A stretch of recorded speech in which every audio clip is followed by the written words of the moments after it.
All right, aloha and welcome to another Aloha Friday drip. I hope y'all are living aloha and are about to get ready for a bitchin' weekend. Yes. My name's Tyler Deveraux. We have Jackson. You know what? We're just going to stick with Campbell so we don't mess up the Simmons, the Richards, the Jeans. All the Simmons. Everyone except for the one we want to identify. Yeah, that we can't ever remember. All right, dude, let's dive in. Awesome. Yes, welcome to this episode. We're excited. Another episode we haven't recorded in a little while. Before we dive in, though, just a reminder to rate, to review, and share the podcast, right? We want to share it with as many people as possible, and that's the only price we ask to pay is to share the podcast. So if you haven't done that, please do that. We would appreciate it a ton. And then before we dive into the actual episode and the actual topic, you were just in Miami. No, not Miami. Well, yeah, Fort Miami, Lauderdale. yeah. You were in South Florida. South Florida. You were in Fort Lauderdale. How was it? How was the trip? Freaking awesome. Great trip, dude. Good. Great trip. Any So highlights? fun. Anything you want to share? Well, I mean, tons of highlights, but I will share one thing on what you just said. Okay, there was a guy named, his name was Zach. So Zach, if you're listening to this, shout out, bro. At the end of the class, he's at the end of the weekend, right? He's going around to everybody. He's like, dude, you don't listen to the Growthcast? You got to listen to the Growthcast. You got Dallas, you got Tyler, you got Jackson on there. You got to listen. Dude, it's great, you know? He comes up, he's like, Tyler, I'm sharing it with everybody. So Zach, thank you, brother, for sharing it, man. Absolutely. I appreciate that. Absolutely. Absolutely. Awesome. So this week, I want to talk about weekly planning, how to prioritize your weekly goals. I love it. Is what I want to talk about, right? Let's be honest, we all fall into the trap of to-do lists. Yeah. And where we're just knocking off things on our to-do list and we feel like we're being productive, but is that really moving us towards our goals or whatever it is, our definite major purpose? So yeah, I want to kind of hear your system there behind your weekly planning. I love it. You know, Dallas is always talking about how growth is strategic, right? Yeah. It happens by design. And you know, effective weekly, daily, yearly, quarterly life planning is, in my opinion, it's all about how to get more done in less time. Because then we can maximize our time. My number one major driver, number one definite major purpose is time. Because I want to do it. I want to do it as much as I can. I want to be a high-level business owner, you know, investor, dad, husband, all those kind of things, right? So the planning process is vital, dude, especially in today's world. We're bombarded by just distractions all over the place. Yeah. You know that. Yeah. And I believe that out of all those options that are just bombarding us, dude, 90% of those they're unimportant. So you ask the question is how do I prioritize? Well, first you have to prioritize, right? Like I believe you have to go out there and you have to be strategic once again and prioritize about how you're getting things done. So how do you identify your top priorities? Love it. So you mentioned something. You said most people just do a to-do list, right? Yeah. And I would say that that's what I definitely used to do. And listen, I still keep a catch-all. I'll get there. But if we're relying solely on just this to-do list, then, and I still fall into this trap regularly if I'm not being conscious about it, because then what happens, we're just checking off these to-do list items. It doesn't mean that they're the most important items to check off. We're just checking them off. So Stephen Covey has this principle or whatever where he says put first things first. So if we don't do that and we just go off a to-do list, even if we check a lot off, we're not really moving towards the goal. So what we need to be doing is looking at quality over quantity, and a lot of times that's better, right? So we have to prioritize. So your question is, how do I do that? Yeah. Okay. Yeah, what's the strategy behind that? The system, the strategy behind how I prioritize. So, okay, we're going to give you some steps. Is that okay? Yeah, absolutely. I don't know how many steps, but I'm going to give you X number of steps. I'll let you know when I'm done. Okay. Step one, I would say, is to create a master task list, right? Create this running list. And we just talked about a to-do list. Mm-hmm. This isn't your to-do list, though. This is a task list. Meaning it's the same thing, but we create this running list of all our to-do or task items. And the reason we do that is we have to put these in a place where we can get these out of our head so that they don't bog us down. If we're trying to remember them just up here, listen, meaning, and if you're not watching and you're listening, point to my head, right? If we're just trying to remember them in our head, well, it's going to bog you down mentally. You're not going to remember all those things. So I have a place where I just literally purge all that shit out. on a piece of, it's not a piece of paper. It's on. I use a Google Tasks is where that's my dump all. Right. That's where I dump. I dump on Google. Boom. So dump them out. Okay. Yeah. Get them out of the head. That's the get them biggest out thing. of the dome. Yeah. Number 2, and this is important. This has helped me a ton. Well, this will help you prioritize, but you assign each task to a goal or a project. So it's important. It's so important to see what this task is. Really what goal or project that task is going to help you move toward. Here's what happens when you do this. When you do that, you're going to see that there's a ton of just dumb items, things that really don't get you anywhere that we need to eliminate. Yeah.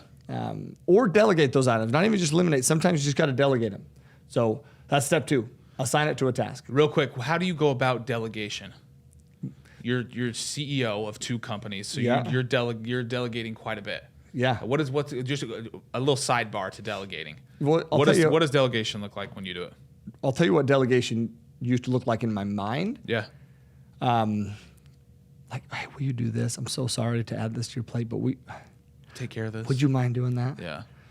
Well, dude, what I've come to realize is that we put people in places to do and focus on what they do best. Right. So I believe that delegation first comes with being strategic with the hiring process or partnership process or team member, whatever you want to call it, right? Yeah, people you're bringing in. Like delegate it to those tasks to people that's their wheelhouse, right? That's their sphere of influence. That's what they focus on. Then you're not just dumping something on them that is a burden. You're dumping something on them that's within their priority list. That's what's going to move them towards the needle, right? Uh-huh. And us towards the needle as a whole.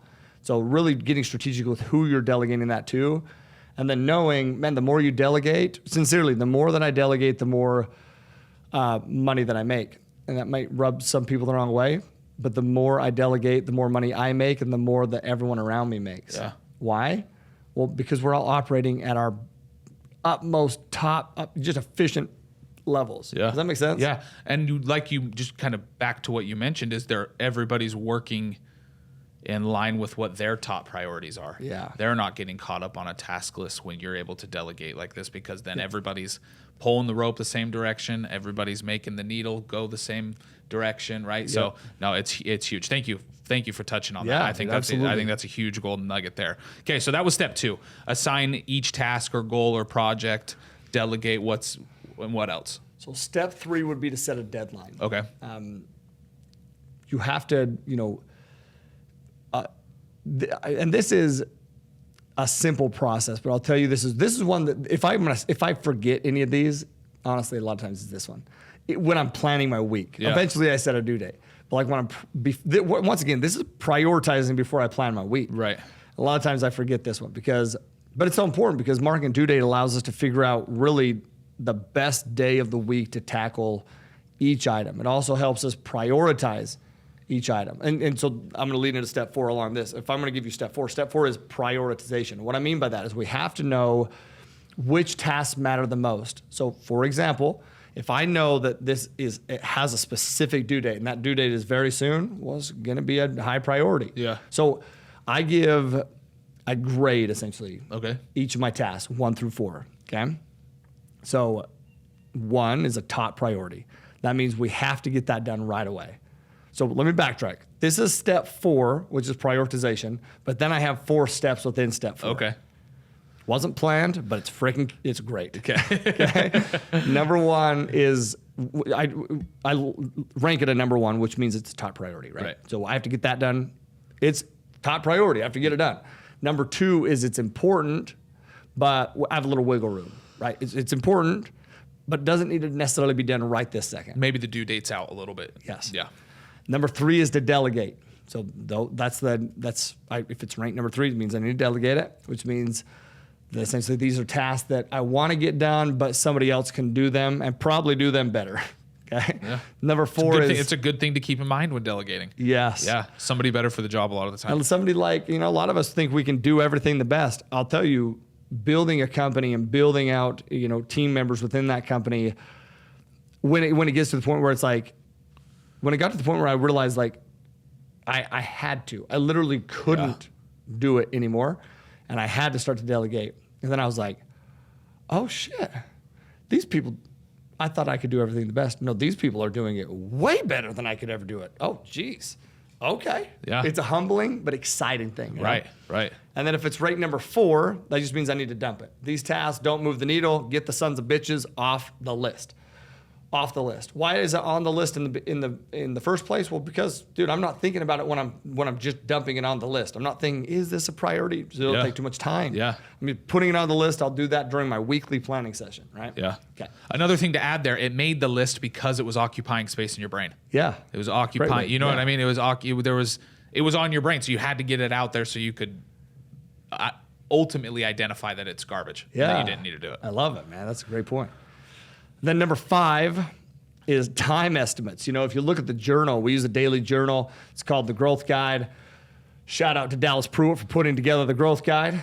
And there's time estimates in there. Yeah. And those of you who've been using the Growth Guide, do you look at those time estimates? Well, I don't know if you do or not. You should. Okay? They're there for a reason.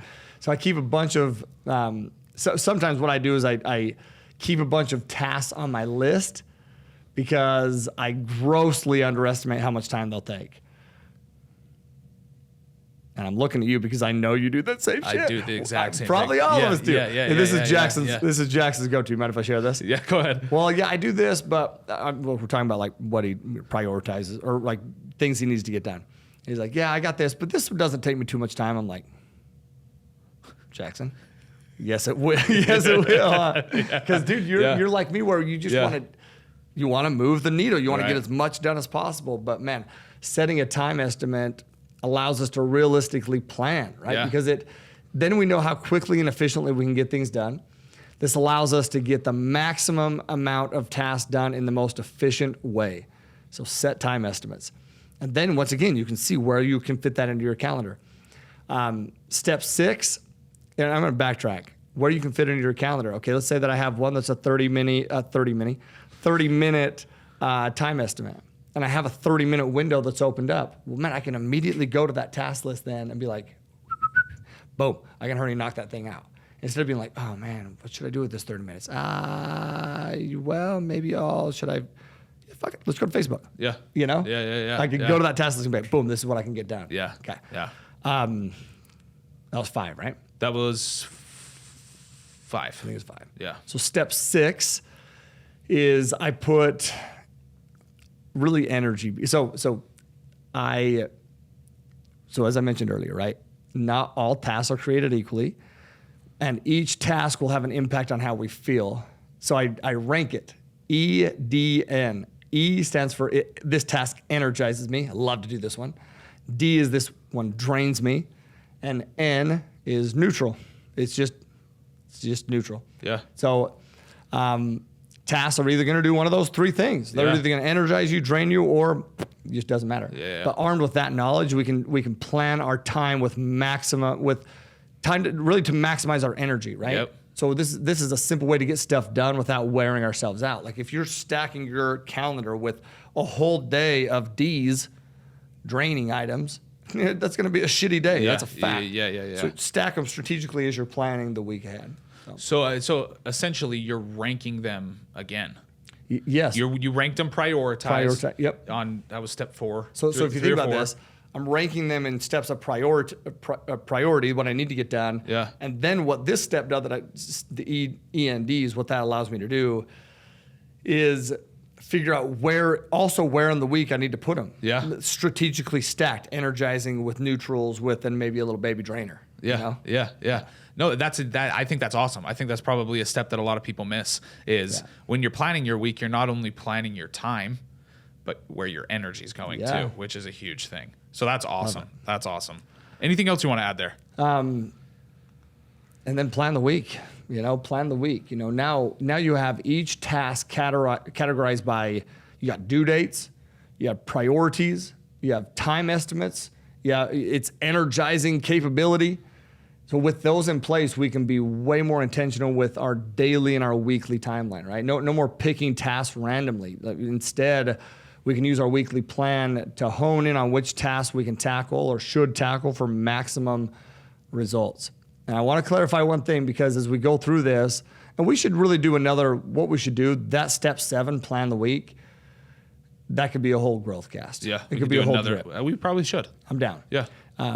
But I'll clarify this and say it's important to remember that the process that we just talked about, it's not about being perfect, because there's no such thing. It's about getting better and better each day, each week, each freaking quarter, each year, Yep. Even if it's just 1% better, progress is progress. And so these steps that we just went through, how do I know that they're going to help you progress? Well, dude, because they've helped me dramatically in my life. Likewise. And how do I know that it's never going to be perfect? Because I'm always dialing it in. And there's plenty of weeks where I totally F it up. Yeah, miss the mark Yep. for sure. But as we plan the week, we're going to do it. We're going to do a whole nother drip on how to actually plan the week. And I'll tell you when I plan the week. When do I plan the week? A lot of the times you'll do it on Fridays. Before Monday, that's for sure. Before, yeah, absolutely. Got to be before the week starts, but yeah. Well, and how come? Well, because all those things that you've been doing throughout the week are fresh on your mind on Friday. So you know that it's on Friday, because I have this block, and it's usually planning. But Weekly planning, yep. But what does it say? Does it just say planning, or what else does it say? A lot of the times it says do not disturb. Or do not disturb. Or phone off, or but I'm something planning, like that. and I'm starts with an Reviewing. R. Yeah. Yeah. Reviewing and planning. Yeah. Right? Why is that important? Because if you don't review how efficient the last week was, well, then you're going to plan the next week to be as inefficient as your previous week. Right. So review it and be honest with yourself, and then identify problems, put together solutions, and plan for the next week. Can I say one thing about reviewing? Yeah. A lot of the times, you have a lot of things you need to get done. I have a lot of things that I need to get done, and there's a ton of things on that task list that are priorities, that are number ones that need to get done, right? Sure. There's a lot of things on that list. And one of the things that I love about reviewing, I review daily. I review every single day how my day went. How was my time spent? How was my energy spent? What I love about that daily planning and that weekly planning and that weekly review is a lot of the times that's when I pat myself on the back. Yeah. It's like, oh, geez, I got a ton done this week. I got a ton done today. Yep. Great job. You stayed on task. You know what I mean? Yeah. So that's huge. That's been a huge thing for me, right? And that helps kind of back to the very, very first thing that you talked about, the dump of ideas or the dump of things that you have to do. It helps with that so much. Totally. So you can, like I'm saying, it just helps you really understand what it is you've done. So then it helps plan for that next week. Totally, dude. Listen, giving yourself a pat on the back is huge. And I'll do it. I know everything that you just mentioned, you do that within the journal, because that's how how Dallas's journal, the growth guide, is absolutely put together, right? So it's reviewing him. But I'll even add him in there throughout the day. Like I will. Definitely. Like I'll be like, oh man, I just, it's noon. Holy shit, it's noon. And I haven't dropped any Effenheimers. I'm writing that shit down in my journal. No Effenheimers by noon, whatever. Like this is the smallest little dumb stuff. Yeah. But that stuff gives you confidence. It does. Yeah. And it keeps momentum too. Yep. For sure. Okay, so I know you're going to ask me about a Hawaiian value. Definitely. But I'm going to go no Hawaiian value, and I'm going to riff for a second. Okay. There's this book called Essentialism by Greg McKeown. I think it's Greg McKeown, but Essentialism. Okay. And first off, one of my favorite quotes in that book, it says, the wisdom of life consists in the elimination of the non-essentials. So the wisdom of life consists in the elimination of the non-essentials. I think it's by Lin Yu Tang. Ah, gosh, I'm butchering. Something like that. But I knew I shouldn't have riffed. No, but then in there he says, choice isn't a thing, it's an action. And the options that we have to choose from, right? So some people would be listening to this and they're like, well, I can prioritize, but dude, I have a job and I got to get shit done in this job, and I got this, and I got, I can't, I got that, whatever. It's not a choice. I have to do them, right? So he says in there, though, that choice isn't a thing, it's an action. And I want to clarify, because the options that we have to choose from, those might be things. Those are things. But choice, that's an action. So we might not have control of the options, but we definitely have control over how we choose among those options, right? But I believe that sometimes we forget that. We forget that our ability to choose, well, we forget that we have an ability to choose. There's this, and this is what I wanted to riff on, is tell this story, this example, I guess. There's this story, and I can't even remember what book. Shit, it might be in Essentialism. I can't remember. But it talks about learned helplessness. There's a couple scientists, I can't remember their names, but they were doing tests on German Shepherds. And while conducting these experiments, these tests on German Shepherds, they discovered what they later called learned helplessness. Okay, so here's the experiments. Experiment number one, they did a couple experiments, but the first experiment, they divided the dogs up into 3 groups. The first group, the dogs were placed in a harness and they were given an electric shock. Okay, but all of you who are like, what? They're giving dogs shocks, but they were also given a lever so that a lever that they could press to make the shock stop. They just had to figure that out. Well, group 2 is where you're probably going to get pissed, because the dogs in group 2 were placed in an identical harness. They were given the same lever, the same shock, but with one catch, the lever didn't work. They were just, no matter what, they were powerless to do anything against the electric shock. Then you have group 3. The third group of dogs were just simply placed in a harness and they weren't given any shocks at all. Okay, that's experiment number 1. Now, experiment number 2 is they placed, each of the dogs, right, were placed in this large box with a low divider across the center. Okay. So they could cross the divider. One side of the box produced an electric shock, the other side did not. And this is where this interesting portion happened. Okay, the dogs in group 1 and 3, the ones who had either not been shocked or were able to stop the shock in the first experiment, quickly learned how to step over the divider onto the other side without any shocks. Right? They were looking for solutions. They believed that there had to be a way out of this. They stepped over, they found it. But the dogs in group 2, remember, in group 2, those were the ones who were powerless in the last part of the experiment. They didn't have a lever, or they had a lever, it just didn't work. Right. Those dogs didn't adapt or adjust. They just did nothing. They literally did nothing to try to avoid getting shocked. Why? Well, because they didn't know that they had any other choice rather than to just take the shocks. They had learned helplessness. Now, how does all this come into play with what we've just talked about? Well, dude, in life, I believe a lot of the times we feel like our actions don't matter or that we don't have a choice. And when we do that, we react in 2 ways. We either give up or we work ourselves to death. And that might sound good, but it's not, dude. That's a smoke screen. Most of the time, we don't believe we have a choice in what opportunities or assignments that we take on. So we just believe we have to do it all. Well, that's the equivalent of running around crazy in a box with an electric shock. Speed doesn't matter at that point, right? Yeah. So listen to what I'm saying right now. We have to always remember our ability to choose. We have an ability to choose. And I think way too often we ask ourselves this question of what should I do? And that's a great thing, right? That's a great thing. But I think a lot of the times, even the more important question to ask should be, what shouldn't I do? And I believe that the highest level of contribution comes from those who have the least amount of distractions. So I believe consciously saying no, dude, to anything that doesn't serve the goal, that can deliver this rare clarity necessary to achieve this game-changing breakthroughs in our career and in our life, right? Yeah. And that sounds straightforward, but to be able to do that, you need to get really clear, coming full circle on what you said in the very beginning. You have to get really clear about what your purpose is in the first place. What is that purpose? What are you trying to achieve? And then make every decision strategically in line with achieving that purpose. And never get stuck in a rut of learned helplessness. We always have the ability and the power to choose. Absolutely. Absolutely. Aloha. That's, you know what? Mahalo. Aloha. Yes. No, that Aloha. Mahalo. No, awesome. Ty, thank you. Thank you so much. That was awesome. That riff at the end there. No, so good. So thank you. Bro. Thank you so much for sharing that and for sharing your strategies here to your weekly planning. Definitely helpful. Definitely a lot of gold nuggets in this episode. Well, here's the tough part about it, because now you're going to hold me accountable to that shit. Well, yeah. And I expect you to do the same for me. But can I mention that too? Yeah. It's what I love about, being in the position that I am. Sometimes it stresses me out, right? Yeah. Where I'm like, man, there's a lot of eyes, on you. Yeah. That's the best thing, dude.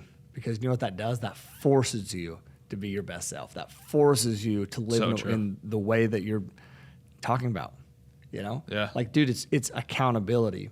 I talk about my family all the time, and I talk about my family at the events all the time. And why? Because I want people to keep me accountable to those. It's the same thing here, man. I want people to keep me accountable. And you should be telling people about what you're doing, because it'll also keep you accountable. Definitely. All right. Hey, to all y'all out there listening, live always with Aloha. And you know what? Peace.